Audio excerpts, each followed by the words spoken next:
Celtics show they're not ready to step aside for NBA Finals. From the bowels of the Quicken Loans Arena to the press room podium, people approached LeBron James about his team's collapse, about his own collapse. These were mostly unheard of topics during his stretch of 3 NBA championships and 3 Finals MVPs in 5 years, and this postseason had been a dominant run for him and the Cavaliers.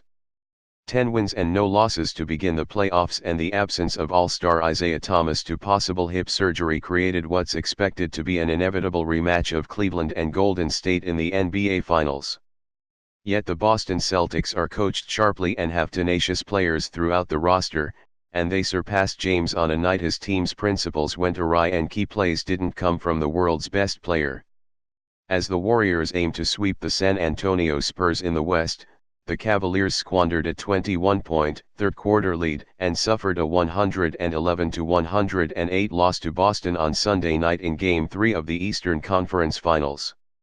Cleveland leads the series 2-1, and it could still end sooner than later.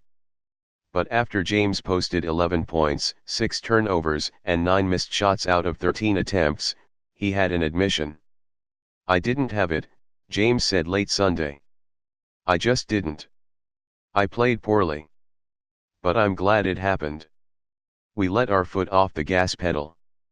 Boston rallied without its emotional leader and all-star in Thomas, and made this a series, for now. For one night, the Celtics had arguably their best two-way backcourt performance all season from Marcus Smart and Avery Bradley.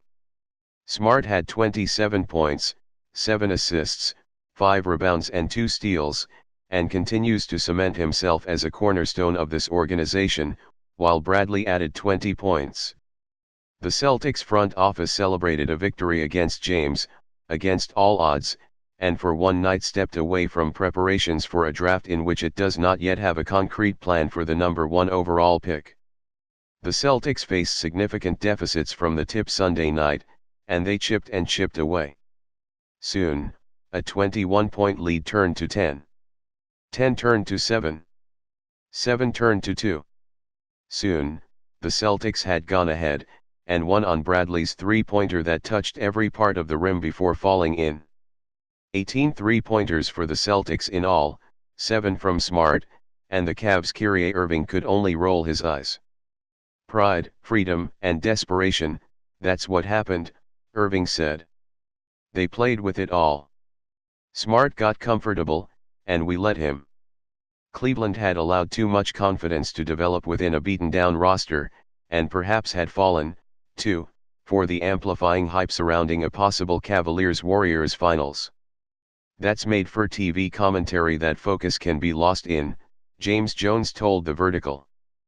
"But we don't pay attention." Jones, a 3-time champion alongside James, paused. James had been irked throughout the post-game walk to the podium, then to the arena parking lot, but Jones has viewed James this way after previous losses in Miami and Cleveland. "It starts with cleansing his mind and demeanor. LeBron has been consistent in his bounce-back attitude since Miami," Jones told The Vertical. "He doesn't change for us. I know he's going to come into the facility Monday upbeat, like the loss helps us on this process.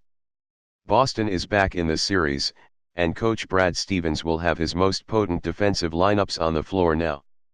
Thomas does so much for the Celtics, creates shots and energy, confidence, and uncanny plays, but Smart and Bradley make up an elite backcourt defensively." The tenor of Sunday night changed when Smart, Bradley and Jay Crowder increased their physicality with Irving and James. In the end, James accepted his performance with clarity. The Cavaliers had sabotaged their defensive game plans on Sunday night, ending with J.R. Smith losing his assignment for Bradley's game winner, and now Boston is within striking distance. James walked out of Quicken Loans Arena with forceful yet minor interactions, and his pleading was underway for this Eastern Conference Finals series to be given the proper respect. A 3-0 series lead was within sight, and these Cavaliers were left searching for answers as the entire basketball world anticipates a third finals matchup between super teams. "Let's get back to playing desperate basketball," James said, "and let all the narrative stop.